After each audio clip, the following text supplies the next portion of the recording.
Fear walks ahead of you like a long shadow at dawn. It stretches before your feet, touching every road you consider, bending each decision before you believe you have made it. You feel it before you name it.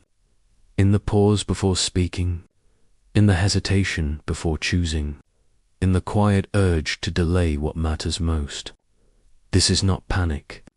This is older, quieter, more patient. Ancient warriors spoke of fear without embarrassment. They did not confuse it with weakness. Fear was a signal, a companion that revealed where life and death stood closest together. To feel fear meant you were standing near something real. Modern men are taught the opposite.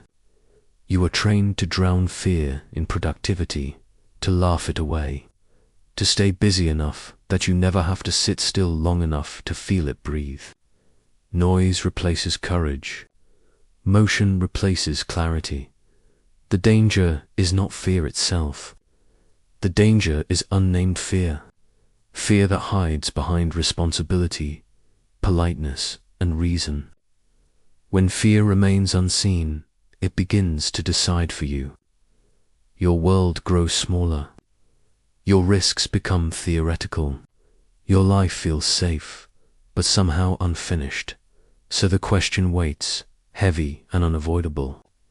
What if the fear ruining your life is not the one you feel, but the one you refuse to confront? Miyamoto Musashi met fear early, face to face, without philosophy to soften it. Death did not arrive as an idea. It arrived as steel, breath, and consequence. Each encounter stripped away fantasy. Fear sharpened his awareness. Time slowed. Sound clarified. The body listened more carefully than the mind. Ancient battlefields were honest teachers. They did not lie about outcomes. Mistakes were final. Fear lived close because truth lived close. Musashi learned that fear did not weaken him. It focused him. It demanded presence. Modern fear is different. It lingers without action. Anxiety without consequence. Tension without release. You feel it sitting still, scrolling, waiting, imagining outcomes that never arrive. Musashi discovered something most men avoid. Fear cannot be escaped. It can only be met. Each step away feeds it. Each step forward reveals its size. Fear stands at the first gate of transformation, asking whether you will turn back or enter knowingly. Fear rarely announces itself. It disguises itself as comfort, as being realistic, as not wanting too much. Society rewards safety and conformity, then wonders why men feel empty.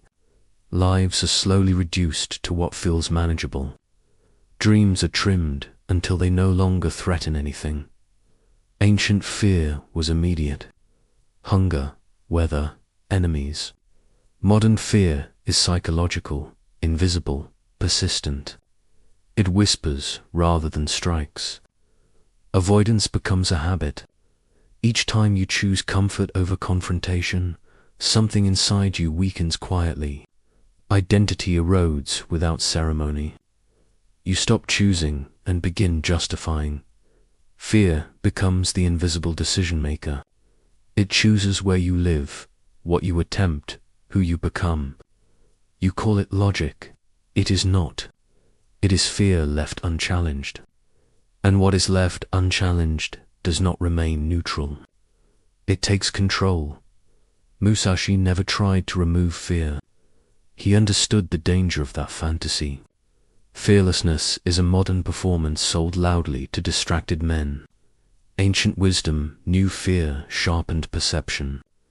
It slowed reckless movement. It clarified what mattered. Bravado ignores fear and mistakes, noise for strength. Grounded courage listens without obeying blindly. Fear is information. It tells you where attention is required. To eliminate fear entirely is to eliminate caution, depth, and awareness. Strength is not the absence of fear. Strength is movement with fear present. Musashi acted while fear breathed nearby. He did not wait to feel ready. He waited to feel present. That difference separates performance from power. Musashi stepped toward danger by choice, not recklessly, but deliberately. Fear became a forge rather than a wall. Voluntary hardship trained his nervous system to remain present under pressure. Ancient warriors understood controlled exposure. They trained where fear could speak loudly without destroying them. Modern men avoid intensity. Comfort becomes protection, then confinement. Resilience weakens quietly. Transformation begins only when fear is chosen instead of imposed. When you step into the fire willingly, fear loses its mystery. You learn its heat. You learn by yourself. What you choose shapes you. What you avoid controls you. This is the turning point few reach. Fear reveals ego, attachment, illusion. Under pressure, Musashi learned where his mind fractured and where it held. Ancient warriors respected fear's honesty. It exposed the truth when the performance collapsed.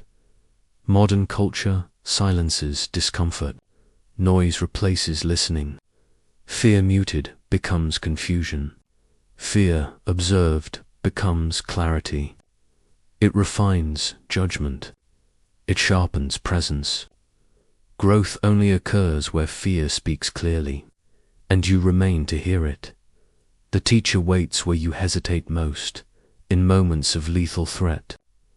Musashi's composure did not come from fearlessness, but from attention. Stillness dominated internal chaos.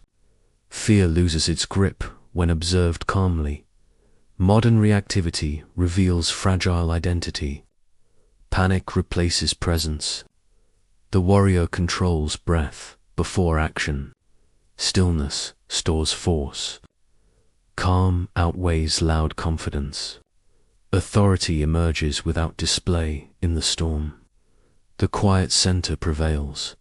Avoiding fear leaks into anger, bitterness, regret. Lives are narrow. Potential decays slowly. Musashi stands as contrast and warning. Numbness is mistaken for peace. Fear unpaid accumulates interest. It is faced early through courage or paid later through regret. Avoidance feels safe until time disappears. The cost is not painful. It is the slow loss of self. Musashi's final understanding was simple. Fear walks beside you. Courage is movement, not absence. Every man carries fear differently, but none escape it. Walking forward without self-hatred changes everything. Strength is born from honest confrontation. The final image remains clear and quiet. A man who no longer runs, and therefore cannot be chased. There is no ceremony at the end of this path. No crowd gathers. No voice announces that you have arrived. What remains is quieter than motivation and heavier than belief. You stand with fear beside you, no longer ahead of you, no longer behind you. It walks at your pace because you stopped running. This is where ancient wisdom and modern pain finally meet. Not in triumph, but in alignment. You are no longer split between who you appear to be and who you feel yourself becoming. Society continues to move loudly around you, chasing comfort, mistaking stimulation for meaning. You hear it, but it no longer pulls at you. Noise loses its authority when you have faced what it was helping you avoid. Musashi did not defeat fear. He carried it with discipline. He allowed it to sharpen his attention instead of ruling his direction. That is the quiet inheritance he leaves behind. Not a method, not a rule, a posture toward life, When fear returns, and it will, you do not negotiate with it, and you do not flee. You acknowledge it. You listen. Then you move, slowly, intentionally, without hatred for yourself. This is not the end of fear. It is the end of being owned by it.